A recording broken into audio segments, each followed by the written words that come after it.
Isang magandang hapon po sa inyong lahat. Kayo po ba ay na-bless sa ating pagsamba, sa pag-awit natin kanina? Tunay nga tayo ay pinagpala at isang malaking pribilehyo sa atin ang makasama at tumayo sa presensya ng ating banal na Panginoon. Palakpakan po natin siya sa hapong ito. Alam po ninyo dito sa serye na kung saan ay ating pinag-aaralan itong ebanghelyo ayon kay Mateo. Nagsimula tayo nung buwan nung Oktubre 2011. So ngayon ay February 2013 na tayo. So 1 taon at 4 na buwan nating pinag-aaralan itong ebanghelyo na naaayon kay Mateo. At dyan sa 1 taon at 4 na buwan na yan, nandito pa lang tayo sa chapter 9. Okay? So we have 19 more chapters to go kasi hanggang Matthew 28 yan di ba? So ilang taon pa yan. Kaya tingin ko, mahigit 3 taon siguro nating pag-aaralan ito. Pero tingin ko naman ay sasang-ayon kayo sa akin na dito sa pag-aaral natin na ganito, kung saan ay ating pinagbubulay-bulayan ang salita ng Diyos, ay lalo tayong nagmamature spiritually. Sumasang-ayon ba kayo dyan? Na kung saan ay lalo tayong lumalago. Hindi lamang sa tawag dito sa ating personal na buhay, kundi lalong lumalalim pa yung ating kaalaman sa kanyang salita.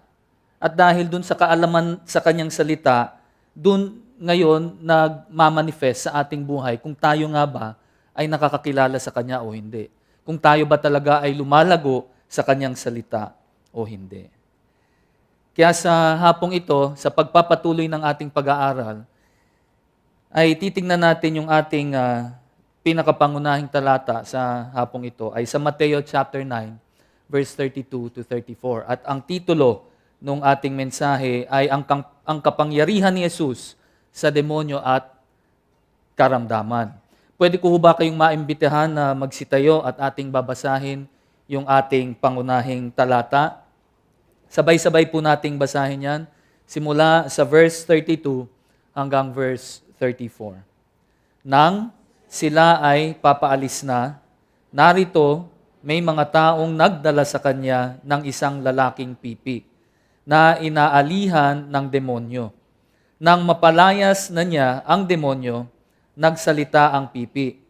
Ang napakaraming tao ay namangha na sinasabi, kailanman ay hindi pa nasaksihan sa Israel ang ganito. Ngunit sinabi ng mga Pariseo, nagpalayas siya ng mga demonyo sa pamamagitan ng pinuno ng mga demonyo. Tayo po ay manalangin. Panginoong Diyos na makapangyarihan sa lahat, salamat pong muli sa pagkakataon na kami po ay makapagtipon, na kayo po ay aming masamba sa pamamagitan ng aming pag-awit at sa oras na ito sa pamamagitan ng aming pag-aaral ng inyong salita. Naway mangusap po kayo sa amin, Panginoon, sa aming mga puso't isipan. Dalhin niyo po kami sa punto na kung saan ay aming maintindihan at maisabuhay ang bawat katotohanan na aming matututunan mula sa inyong salita sa hapong ito. Huwag niyo po sanang hayaan na kami ay gambalain ng aming kaaway na si Satanas. Pagkus Panginoon, ay hayaan niyo po sana ang inyong espiritu na siyang manguna at mangusap sa aming lahat. Salamat pong muli, Panginoon, sa pagkakataon na ito at tinataas po namin sa inyo ang natitira pang oras sa hapong ito. Ito po ang aming samot dalangin sa matamis na pangalan ni Jesus. Amen. Okay, magsiupo ho tayo. Pwede bang i-request ko lang na hinaan lang ng konti yung ilaw kasi hindi ko makita yung notes ko rito. Konti lang, konting hina.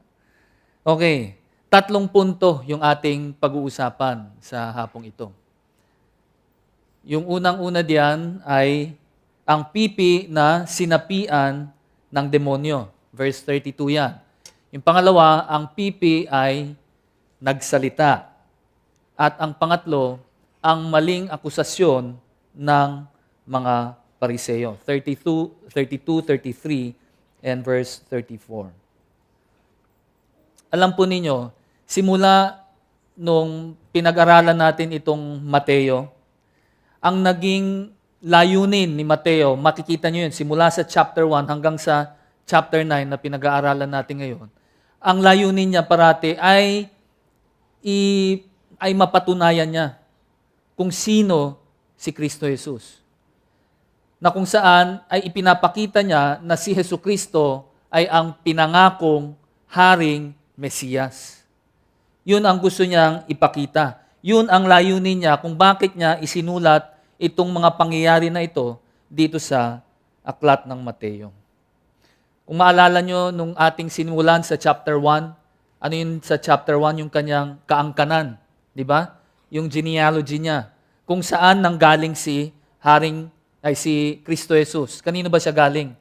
Kaninong lahi ba siya galing? Haring David. Di ba? Kitang-kita na siya ay galing sa kaangkanan ni Haring David. Hindi lang yun. Pati yung kanyang kapanganakan. Di ba? Siya ay pinanganak ng isang birhen. Yan ay nakasaad sa Lumang Tipan. Isang propesiya na kanyang naisakatuparan. At marami pang mga propesiya na nakita natin simula sa chapter 2, 3, 4. Nakita natin na ang bawat propesiya na binanggit ni Mateo, ang bawat isa na yon ay tinupad ni Jesucristo. Na kung saan ay pinapatunayan na si Jesucristo ang siyang tunay na Haring Mesiyas. Hindi lang yon. Simula doon sa chapter 5 hanggang 7, doon naman nangaral si Jesus sa bundok. Yung Sermon on the Mount, kung naalala nyo yon. Doon niya inihayag yung tinatawag nating Beatitudes, di ba? Na kung saan ay ipinangaral at ipinaliwanag ni Jesus yung kautusan. Na nung marinig ng kanyang mga disipulo, sila ay namangha at nabigla. Dahil ibang-iba ang pagtuturo ni Jesus doon sa mga pagtuturo ng mga eskriba at pariseyo. Kabaligtaran pa nga. Sino ba ang mas may karapatan na magturo? Yung mga pariseyo o si Jesus? Siyempre, yung nagbigay ng utos ang may karapatan na mangaral at magpaliwanag. Bakit? Siya ang nagbigay ng utos eh. Hindi naman yung mga pariseyo at eskriba. At dito, sa mga nakaraang linggo, na kung saan ay pinagdaanan natin yung chapters 8 at saka chapters 9, makikita nyo doon na kung saan ay maraming milagro na ginawa ang ating Panginoong Jesus. Na kung saan ay pinagaling niya ang isang paralitiko, kung saan ay pinatigil niya ang isang bagyo, di ba? At meron pa siyang pinalayas na libu-libong demonyo sa katawan ng isang tao. Di ba? Saan niya pinapunta yung mga demonyo na yun? Sa mga baboy. Mahilig pa rin kayo kumain ng baboy? Doon niya dinala yung mga demonyo sa mga baboy. Okay? Yun ay mga insidente doon sa ministeryo ni Jesus na kung saan ay ipinakita ni Mateo sa atin. Para sa anong kadahilanan? Para sa anong layunin? Para malaman ng mga taong bumabasa ng kanyang sinulat na si Jesus nga ay tunay na anak ng Diyos, na siya ang hinihintay nilang Haring Mesiyas. Kaya't itong mga pagpapagaling na ginawa niya sa chapter 8 hanggang chapter 9, actually ano rin yan pagsasakatuparan din ng isang propesiya patungkol sa kanya. Ito po ay nakalagay sa Isaiah chapter 35, verses 5 hanggang verse 6. At ito ang sinasabi riyan. Kung magkagayoy, madidilat ang mga mata ng bulag at ang mga pakinig ng bingi ay mabubuksan. Kung magkagayoy, lulukso ang pilay na parang usa at ang dila ng pipi ay aawit, sapagkat sa ilang ay bubukal ang tubig at magkakailog sa ilang. Ang lahat ng ginawa ni Jesus ay ayon sa salita ng Diyos. Ito ay propesiya patungkol sa Haring Mesiyas, na kung saan ay kailangan tuparin nung pinangakong Haring Mesiyas. At ang bawat isang propesiya na nakasaad sa Lumang Tipan, lahat yun ay isinakatuparan ni Jesucristo. Nung isang linggo ay ipinakita naman sa atin ni Pastor EJ yung pagpapagaling dun sa dalawang bulag. Naalala niyo pa ba yun? No, yung pagpapagaling dun sa dalawang bulag. Para lang lalo nating maintindihan yung ating pangunahing talata, basahin din natin itong pagpapagaling sa bulag dahil karugtong yan eh. No, para lang ma-refresh yung mind natin, tingnan natin yung Mateo chapter 9 verse 27 up to verse 31. Basahin po natin ng sabay-sabayan. Nang lisanin ni Jesus ang dakong iyon, sinundan siya ng dalawang lalaking bulag, sila ay sumisigaw na sinasabi, "Ikaw na anak ni David, mahabag ka sa amin." Pagpasok niya sa bahay, lumapit ang dalawang lalaki sa kanya. Sinabi ni Jesus sa kanila, "Sumasampalataya ba kayong magagawa ko ito?" Sinabi nila sa kanya, "Oo, Panginoon." Nang magkagayon, hinipo niya ang kanilang mga mata at sinabi, "Mangyari sa inyo ang ayon sa inyong pananampalataya." Namulat ang kanilang mga mata, mahigpit na ipinagbilin sa kanila ni Jesus na sinasabi, "Huwag ninyong sabihin ito kahit na kanino." Ngunit nang makaalis na sila, ikinalat nila ang nangyari sa buong lupaing iyon. Dito, nakita natin na mayroong dalawang bulag na bumubuntot kay Hesukristo. Di ba?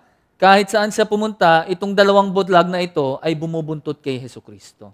Sa tingin nyo, bakit sila bumubuntot? Ano sa tingin nyo ang kadahilanan? Dahil ba sa gusto nilang sila ay mapagaling? O na sila ay makakita? Yun ba ang kadahilanan? Maaari. Pero alam nyo, hindi yan ang pangunahing kadahilanan. Bakit ko nasabi yun? Tignan ninyo kung ano yung kanilang isinisigaw. Ang sabi nila, sinisigaw nila, ito, "Ikaw na anak ni David, mahabag ka sa amin." Pag tinawag mo yung isang tao na anak ni David, isa lang ang ibig sabihin nun sa mga Hudyo. Na ikaw ay naniniwala ka na yung tao na iyon ay ang haring Mesiyas. Kaya sila sumusunod-sunod kay Hesukristo ay dahil sa isang kadahilanan. Alam nila kung sino si Jesus. Kilala nila na siya ang anak ni David, na siya ang pinangakong haring Mesiyas. Secondary na lang siguro yung pagpapagaling sa kanilang pagkabulag. At kung titingnan natin ng maigi, alam niyo yung mga bulag, pagdating sa pakikipag-unahan, parating kulelat yan. Kahit sabihin mong may gumagabay sa kanila, pag makikipagsiksikan kung sino ang mauuna kay Jesus, sigurado yan, naiiwan parati yan. No? Pero the reason why kaya sila bumubuntot parati kay Jesus, dahil alam nila na si Jesus ang anak ng Diyos, na siya ang haring Mesiyas, na siya lamang ang may kapangyarihan na pwede silang pagalingin. At ano ang nangyari sa kanila nung na-corner nila si Jesus Christ? Napagaling sila, di ba? Pero ito yung tanong ko sa inyo, sa inyong lahat. Sa tingin nyo ba, kapag itong dalawang bulag na ito ay hindi pinagaling ni Jesus nung panahon na iyon, bubuntot pa kaya itong dalawang bulag na ito kay Jesus? Ano sa tingin ninyo? Matanong ko nga kayo. I'm sure marami sa inyo ang may mga problema sa buhay at may karamdaman din. Inihihingi nyo ba ito sa Panginoon na kayo ay pagalingin at bigyan ng solusyon ang inyong mga suliranin? Hinihingi natin, di ba? E paano kung hindi ibinigay? Bubuntot-buntot pa rin ba kayo kay Jesus? Ganun ang sinasabi ko tungkol dito sa dalawang bulag na ito. And I truly believe na ang paniniwala nila na si Jesus ang haring Mesiyas ang siyang kadahilanan kung bakit sila sumusunod kay Jesus. Bonus na lang yung sila ay pinagaling. Pero kahit hindi sila pinagaling, sigurado ako, susunod pa rin sila kay Jesus. Katulad natin. Tama ba ako? Amen ba dyan?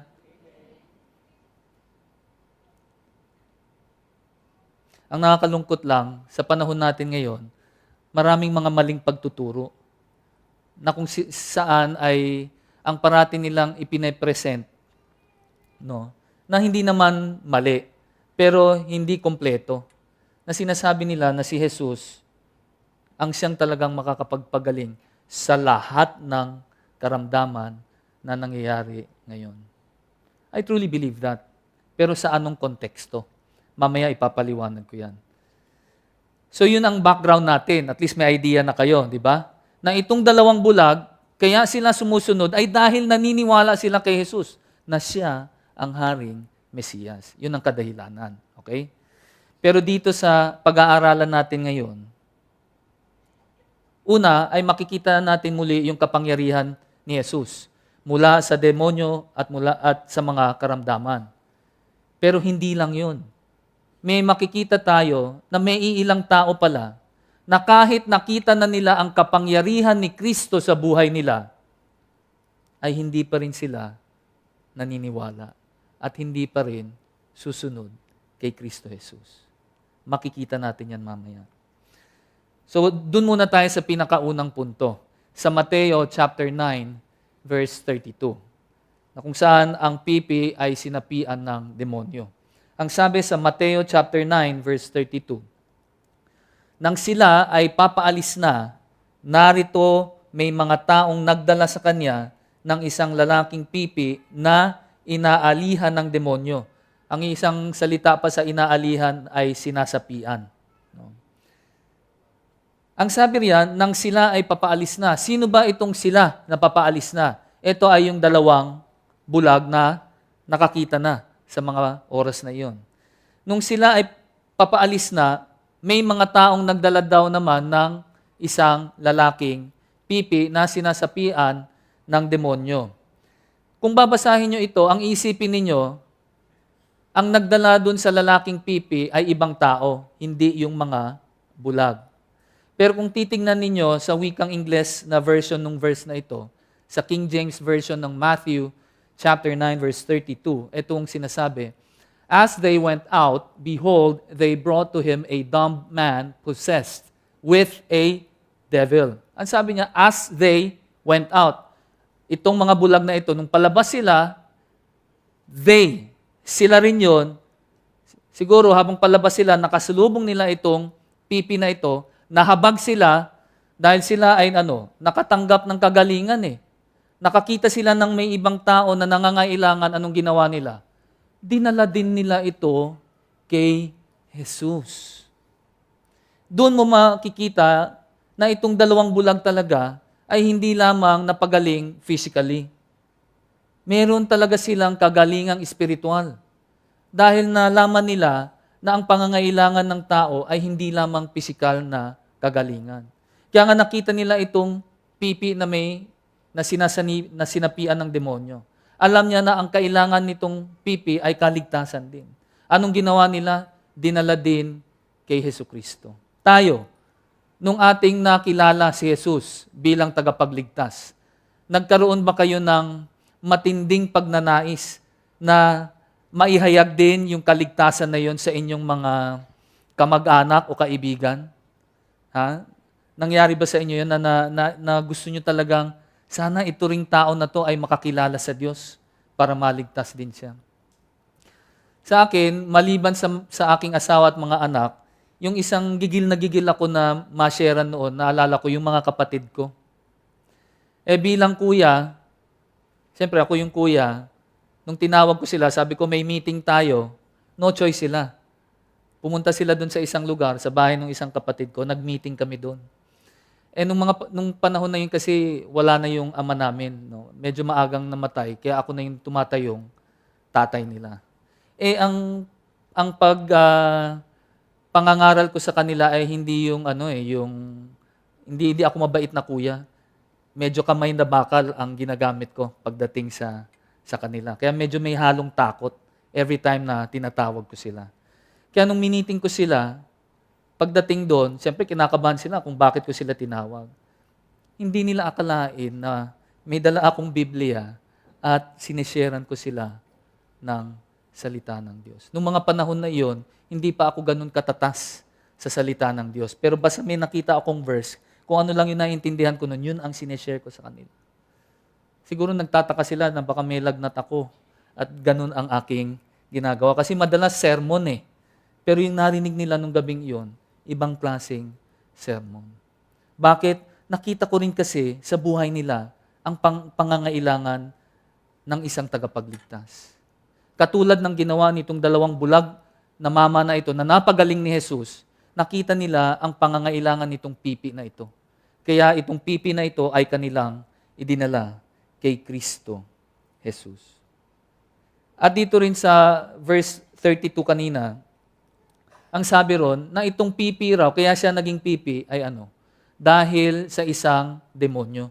Dahil siya ay inaalihan, dahil siya ay sinasapian ng isang demonyo. Hindi siya ipinanganak na pipi. No? Kaya siya napipi dahil sinaniban siya ng demonyo.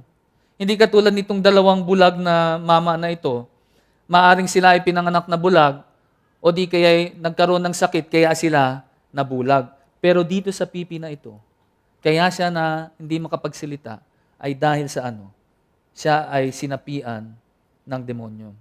Alam nyo, noong mga panahon ni Jesus, hindi ho unusual, hindi ho bihira ang yung masaniban ang isang tao ng demonyo. Kung babasahin nyo ang Biblia, marami kayong mababasa na kung saan si Jesus at yung kanyang mga disipulo ay pinalayas nila yung mga demonyo. Di ba? Kaya hindi ito unusual sa kanila. Ngayon, itong mga demonyo na ito, pag sumapi sa tao, may iba-ibang epekto. Merong ibang tao parang nasisiraan ng bait. Katulad na lang nung pinalayas ni Jesus na libo-libong demonyo doon sa isang tao, na ang behavior niya ay parang nasisiraan ng ulo. Meron namang iba, katulad nitong pipi na to, na dahil doon sa demonyo na yon ay hindi siya nakapagsalita. Merong iba dahil sa demonyo ay nagkaroon ng matinding karamdaman. May mga ganong pagkakataon. Kung titingnan natin dito sa Marcos chapter 9, verse 20, ano ang sabi riyan? Dinala nga nila siya kay Jesus. Pagkakita kay Jesus, kaagad na pinangisay ng espiritu ang bata.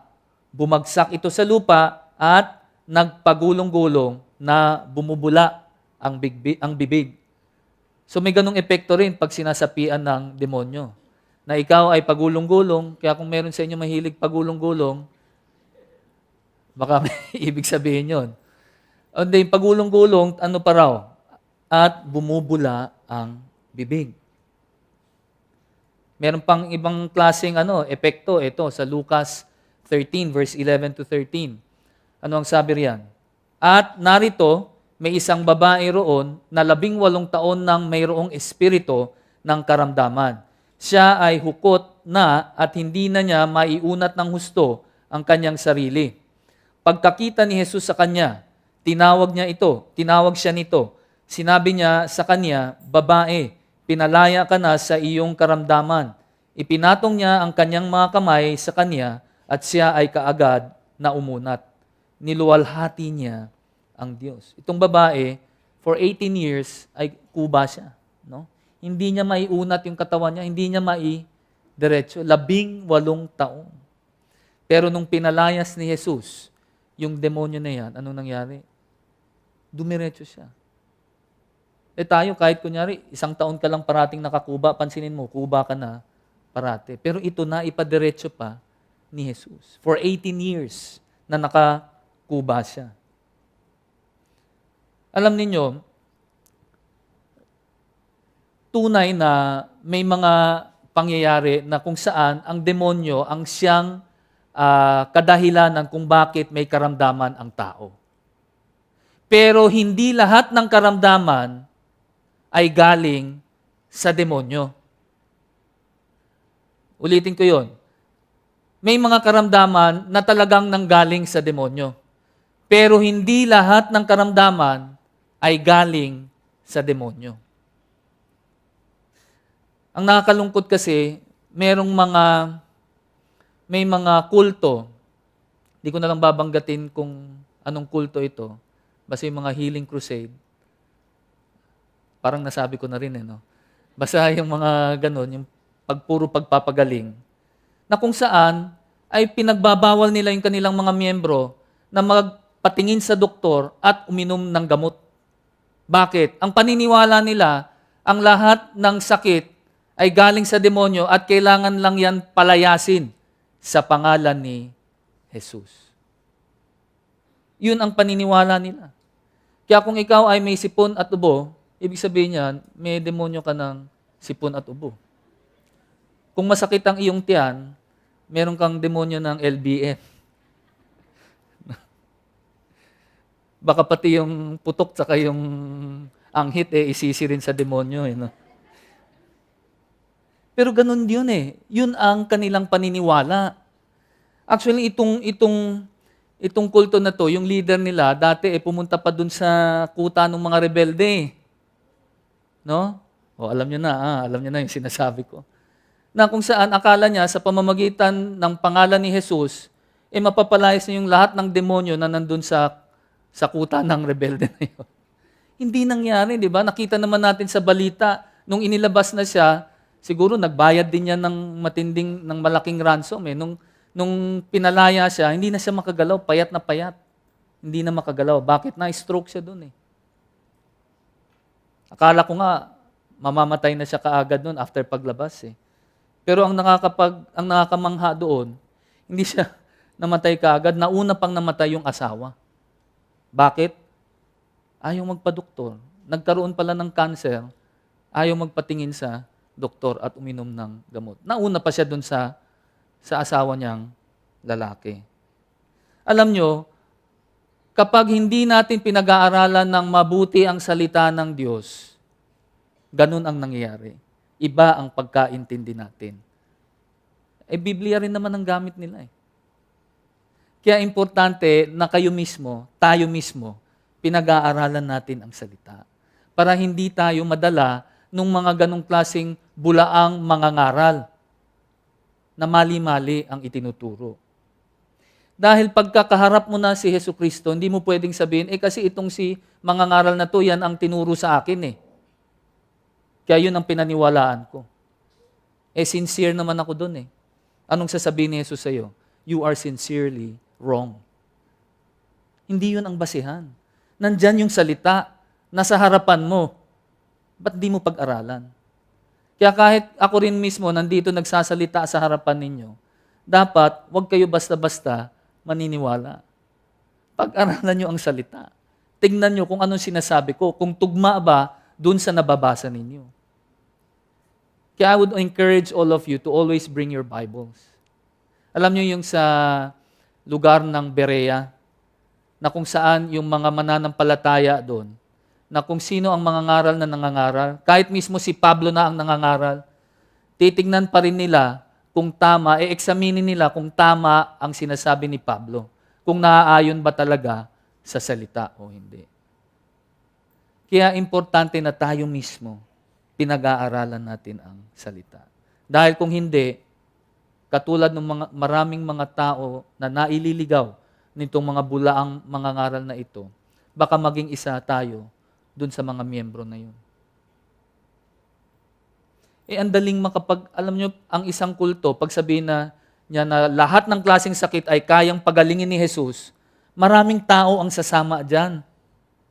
Di ba? Maraming tao ang may sakit Baliwala sa kanila ang magbigay ng pera, basta sila ay gumaling. Pero sa maling paraan ang ginagawa nitong mga bulaang mangangaral na ito. Kaya importante tayo mismo, alam natin. At huwag tayong magpadala sa mga ganong klaseng katuruan. Puntahan naman natin yung pangalawang punto. Dito sa Mateo chapter 9 verse 33, nakita natin dito na yung pipi ay nakapagsalita na.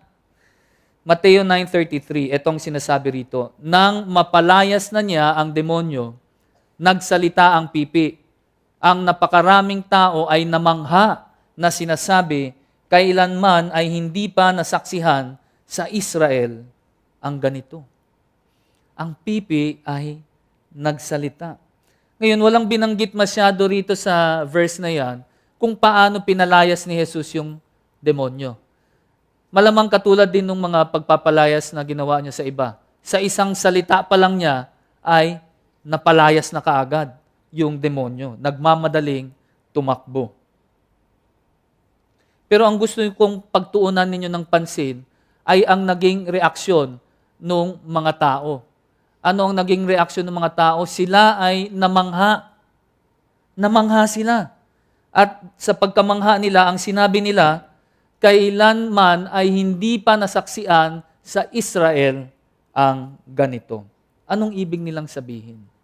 Ang ibig sabihin po nila na sa buong kasaysayan ng Israel, na kung saan ay marami na ring mga milagro na ginawa, di ba? Katulad nila Elias, no? Nila Moises. Di ba? Marami silang mga milagro na ginawa. Pero ang ginawa ng mga himala na ginawa ni Jesus, ang sabi nila, kailanman ay hindi pa nasaksihan sa Israel ang ganito. Sa buong kasaysayan ng Israel, wala silang nakitang ganito. Biro mo si Jesus, yung isang ketongin, di ba, nai-explain ko sa inyo kung anong itsura ng isang ketongin. Pwedeng nalagas na yung kanyang mga daliri sa kamay at sa paa, o nawala na yung ilong, o nakalaylay na yung mata. Alam niyo ang ginawa ng Panginoong Jesus para pagalingin yung ketongin? Kailangan niyang maglikha ulit. Inilikha niya ang nalagas na ilong, kamay, daliri, or whatever ang parte ng katawan nung ketongin na yun na nawala, inilikha ulit ni Jesus. Binuo niya ulit itong ketongin na ito. Hindi yan magawa ng fake healer. Diyos lamang ang pwedeng makagawa ng ganyan. Hindi lang yun. Yung paralitiko na napalakad niya. Pero hindi yung pagpapalakad niya dun sa paralitiko ang gusto kong pagtuunan natin ng pansin. Kundi yung pagpapatawad niya dun sa kasalanan ng paralitiko. Kung sabihin ko sa inyo, pinapatawad ko na ang inyong mga kasalanan, maniniwala ba kayo sa akin? Tingin nyo ba may kapangyarihan akong makapagpatawad ng kasalanan ng tao? Abay, hindi. Pero si Jesus, na siyang tunay na Haring Mesiyas, kaya niyang gawin yun. Hindi lang niya pinagaling ang paralitiko, bagkus ay pinatawad pa niya ang kanyang mga kasalanan. Diyos lang ang pwedeng gumawa niyan. At napakarami pang mga himala at milagro na ginawa ni Jesus, na kung saan ay naipakita niya ang kanyang kapangyarihan sa lahat ng bagay. Kaya nga kung titingnan ninyo dito sa Juan 21, verse 25, ang sabi rito ni Juan, marami pa ring ibang mga bagay na ginawa si Jesus. Kung isusulat ng isa-isa ang mga ito, ipinapalagay kong maging ang sanlibutan ay hindi makakaya ng mga aklat na masusulat siya nawa. Sa mga himala na kung saan ay naipakita ni Jesus ang kanyang kapangyarihan, kung lahat ng yun daw ay isusulat, hindi raw magkakasya ang buong mundo para itago ito. Alam niyo, napakarami ang ipinakita ni Jesus na mga himala sa tao. Kaya itong mga tao na ito, talagang siguro napanganga sila eh. Dahil sa mga himala na ginawa ni Jesus. I'm sure kung nandun din kayo, baka hindi lang kayo nakanganga. Tumutulo pa yung laway ninyo. Dahil mamamangha ka, biro makita mo sa harapan mo, nalagas na yung mga daliri, biglang nagkaroon ng daliri. Yung lumpo, o yung pipi, o yung bulag, nakalakad, nakapagsalita, nakakita. Siguradong mamamangha tayong lahat. At dito sa ginawa ni Jesus, ang ginawa niya ay nagdala siya ng panibagong kasaysayan sa Israel. At ito ay ang kasaysayan ng Haring Mesiyas, na kung saan ay nagkaroon na ng kaligtasan sa kanyang mga tagasunod, mga mananampalataya niya. At dito sa ating pangatlong punto sa Mateo chapter 9, verse 34. Ang maling akusasyon ng mga Pariseyo. Pwede ho ba nating basahin ng sabay-sabayan? Mateo chapter 9, verse 34. Ngunit,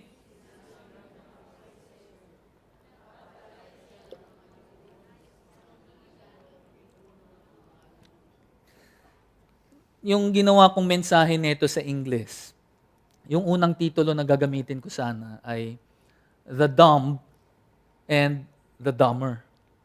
Di ba may palabas na Dumb and Dumber? Yung salitang dumb sa Tagalog ay pipi. Hindi makapagsalita. Pero may ibang ibig sabihin din yun. Di ba? Ang isang ibig sabihin din nun ay tanga o mangmang. So yung the dumb ay yung pipi. Yung the dumber ay yung mga tanga. Ang ginawa ko nga sa points ko sa English, the dumb demon-possessed man. The dumb man spoke. The dumb Pharisees' false accusation. Talaga namang mangmang sila eh. Biro mo, naipakita na ni Jesus ang lahat ng mga katibayan na siyang magpapatunay na siya talaga ang Haring Mesiyas.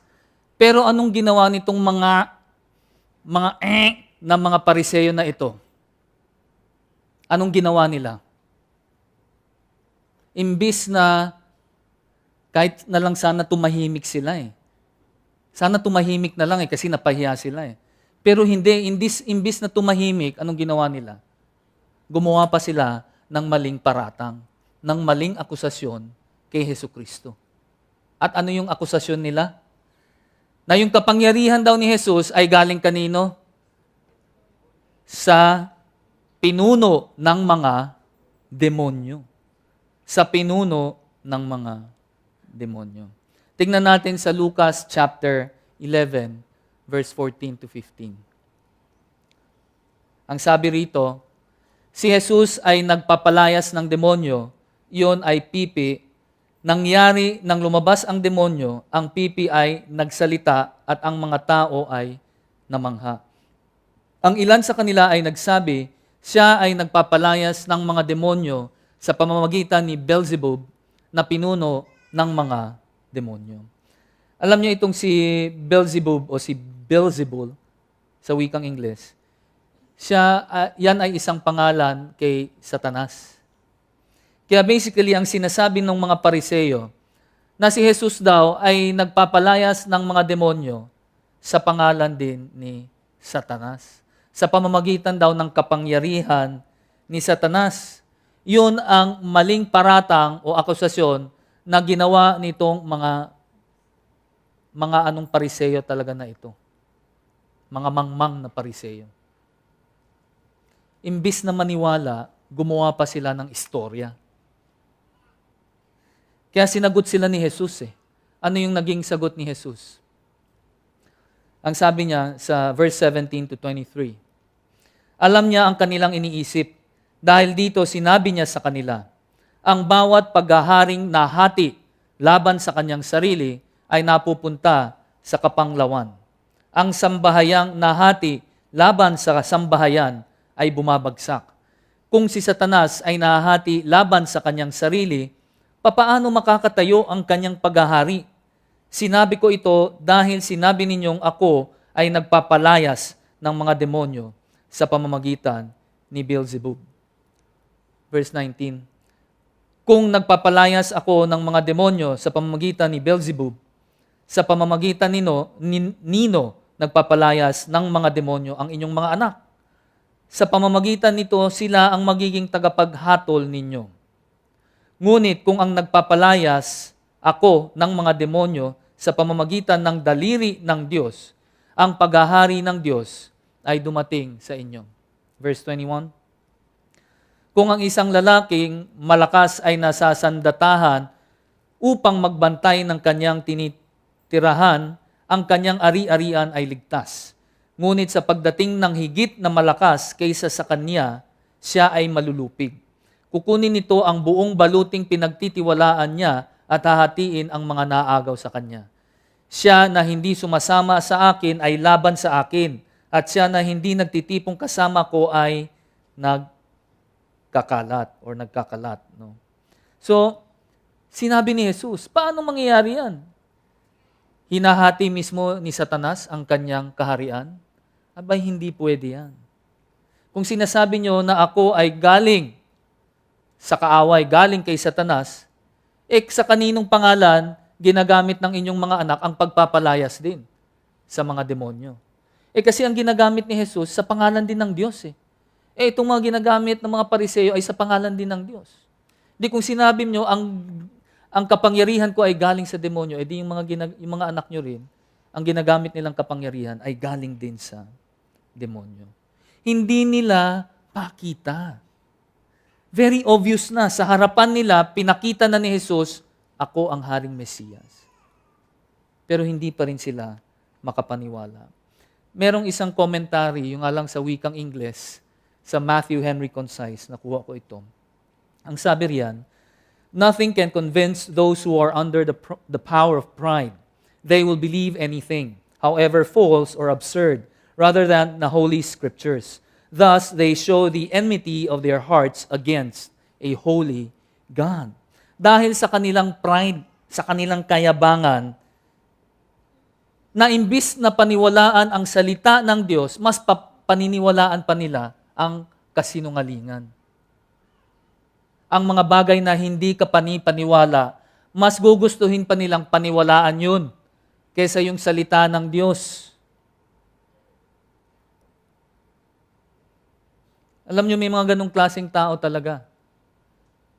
Na kapag meron silang nakita sa salita ng Diyos na sinasabing mali ang ginagawa mo, bawal ang ginagawa mo, sasabihin na lang nila, depende yan. Tatalikuran na lang nila, isasara ang Biblia, at parang walang nangyari. At tuloy pa rin sila doon sa kasalanan na yun. Parang Pariseo din yan. Para din yang itong isang talinhaga na kung saan ay ipinakita ni Jesus sa Mateo chapter 21, verse 28 to 32. Ito yung talinghaga ng dalawang anak. Ang sabi rito, ngunit ano sa palagay ninyo?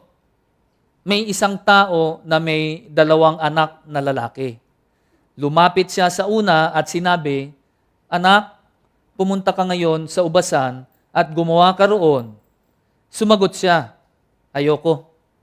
Ngunit nagsisi siya at pumunta rin pagkatapos. Verse 30, lumapit siya sa pangalawang anak at gayon din ang sinabi.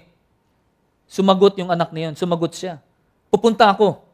Ngunit hindi siya pumunta. Verse 31, nawala ako.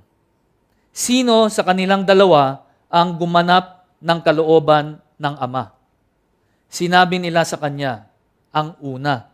Sinabi ni Jesus sa kanila, katotohanang sinasabi ko sa inyo, ang mga maniningil ng buwis at mga patutot ay mauuna sa inyo sa pagpasok sa paghahari ng Diyos. Yung patutot, ito yung mga prostitutes.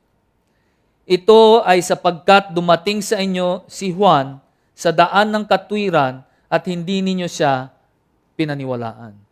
Ngunit, pinaniwalaan siya ng mga maniningil ng buwis at ng mga patutot. Samantalang kayo, nakita ninyo ito.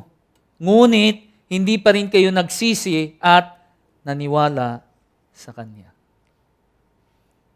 Alam nyo, yung panganay na anak, yung unang anak na inutusan, pwede natin niyang ihalin tulad sa mga taong makasalanan. Nasa umpisa ay patuloy ang paggawa ng kasalanan sa Diyos. Pero nung sila ay tinawag ng Diyos at natanto nila na mali ang kanilang ginagawa, anong ginawa nila? Sila ay nagsisi at sumunod kay Kristo Jesus. Pero itong pangalawang anak na to, na kung saan siya ay umoo, ay katulad din nitong mga Pariseo. Na kung titingnan mo sa panlabas na anyo, ay napakabanal. Dahil abay, sila ay tapat pagdating sa paggawa at pagsunod ng mga ritual sa templo. At nakikita yun sa kanilang panlabas na anyo. Pero kung titignan mo ang kanilang mga buhay, ito ay panay karumihan at kasalanan. Alam nyo, yung mga ganong klaseng tao sa panahon ngayon ay marami din. Maraming ganong klaseng tao rin. Na kung titignan mo sa harap, ay napakabanal. Pero kung titignan mo maigi ang kanilang mga buhay, iba ang iyong makikita. Makikita mo sila minsan tuwing linggo ay pumupunta ng iglesia. Bit pa ang kanilang mga Biblia. Pero kung titignan mo ang kanilang buhay simula Lunes hanggang Sabado, nakikita nga ba talaga si Kristo sa buhay nila? Itong mga tao na to ay punong-puno ng kamunduhan. Tuwing linggo lang sila nagiging makadiyos. At kung titingnan mo nga talaga sila, talagang holy. And they even quote scriptures. Memorisado pa nga nila yung salita ng Diyos. Pero katulad ng sinabi ko, pag titignan mo yung buhay nila, anong klaseng buhay ang meron sila? Itong mga klaseng tao na ito, ay mahilig sila doon sa tinatawag kong middle ground. Itong middle ground na ito, parati silang nandoon na kung saan ang sinasabi nila ay pwedeng magkasama ang kamunduhan at ang pagiging makadiyos. At ang tawag nila dito sa middle ground na ito ay gray area. Gray, kaya gray, hindi kasi malinaw. Kaya gray area. Naalala ko nga yung gray area na yan. Nung bago-bago pa lang akong Kristiyano, may mga nagtatanong na rin sa akin patungkol sa mga certain issues tungkol sa Biblia. Halata naman na Chinese ako. So yung isang issue na madalas na napag-uusapan ay yung pagkain na inaalay sa Diyos-Diyosan. Di ba yung mga Buddhist, mahilig na pagkain inaalay sa santo o sa Buddha. No? So pag tinatanong ako niyan, ang sinasabi ko, ay naku, mahirap yan eh. Alam mo, gray area yan, Brad. Gray area yan eh. Kasi, pero actually hindi ko alam ang sagot. Kaya sinasabi kong gray area. No? Depende. Minsan ganun pa yung sagot ko. Depende na yan sa conviction mo. Ganun ang sagot ko. Bakit ganun ang sagot ko? Kasi yun din ang narinig ko sa iba eh. Kaya yan din ang sagot ko. Pero alam nyo, nung pinag-aralan ko yung issue tungkol doon sa salita ng Diyos, alam nyo, hindi naman talaga pinagbabawal na kainin mo yung pagkain na inalay sa Diyos-Diyosan. Alam nyo ano ang bawal? Ang bawal ay kung kinain mo yung pagkain na inalay sa Diyos-Diyosan at nakita ka ng isang kapatiran mo na mahina pa sa pananampalataya at siya ay na-stumble dahil sa ginawa mo, kasalanan yun. Kasalanan yun. Nakuha niyo yung ibig sabihin? Hindi kasalanan per se yung pagkain na inalay sa Diyos-Diyosan. Bakit? Yung mga Diyos-Diyosan na yun, mga figurin lang yun eh. Gawa sa kahoy, gawa sa clay. Di ba? So baliwala yun. Pero ang sabi ni Pablo, pero kung nakita mo yung iyong kapatiran na mahina, na sabihin natin galing din sa ganong klaseng ritual, ano na lang kaya ang iisipin niya kung nakita niyang kinakain mo yung mansanas na inalay sa Diyos-Diyosan? Di ang isipin niya, ay okay lang pala yun. Baka okay din yung pag-alay lang. So mag-aalay na lang ako parati. Another example. Maraming nagtatanong sa akin, medyo baka may biglang bumato ng Biblia sa akin dito. Yung pag-inom. May nagtanong na sa akin dati niyan. Kasalanan ba yan? Naalala ko, ang sagot ko rin, ay gray area yan. Gray area. Pag titignan mo ang salita ng Diyos, Pag titignan ninyo ang salita ng Diyos, walang gray area. Kadalasan, kaya nagkakaroon ng gray area, number one, is dahil gusto mong ma-justify yung ginagawa mong mali. Na somehow, pinipilit mo, ayon sa Biblia, hindi naman mali eh. Pwede yan. O, ang isang kadahilanan ay hindi mo naiintindihan pa. The lack of knowledge. Bakit? Kasi hindi mo pinag-aralang maigi. Sabi ng Biblia, hindi kasalanan ang pag-inom. Ano ang kasalanan? Yung paglasing. Pero ito ang tanong ko sa inyo. Paano mo malalaman kung lasing ka na o hindi? Ano ang measurement mo? Alam niyo ano ang kasalanan? Kung meron kang isang kapatiran na mahina pa, sabihin mo na manginginom siya dati, at bagong Kristiyano pa lang, tapos dadalhin mo siya sa isang party na kung saan ay merong alak o wine na sinaserve. Tapos makita ka pa niya na ikaw mismo, iniinom mo. Ano ang mangyayari dito sa kapatiran na ito? Mai-stumble yan. Kasalanan yan. Diyan tayo nagkakasala. Isipin nyo na lang, kung makita nyo ako na may hawak na San Miguel beer, hindi ko iniinom, hawak ko pa lang. Ano kaya ang pumapasok sa isip ninyo? Meron kaming covenant ni Pastor EJ. Hindi ko lang maalala kung kailan namin napag-usapan to. At yung ibang mga leaders din natin dito sa Tagalog. Na kung saan ang naging usapan namin, hindi talaga na kami titikim ng alak. O baka naman sabihin nyo, masyado naman kayong stricto sa sarili ninyo.